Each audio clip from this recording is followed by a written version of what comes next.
This is the Lone Creator YouTube. We hope this video helps. You start by creating the account and adding a property. Do that now. Once you add a property, choose GA4 unless you need legacy features, because GA4 tracks events differently. Then obtain the measurement ID or tracking ID and copy it immediately. Next, decide whether to install directly in your site header or use Google Tag Manager for flexibility.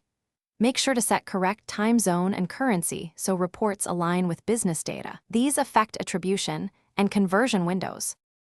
Once the ID is placed, implement tags and event tracking. If using Tag Manager, create a GA4 configuration tag and a debug trigger to test immediately. Then enable enhanced measurement to auto-capture page views, scrolls, and outbound clicks. This saves time.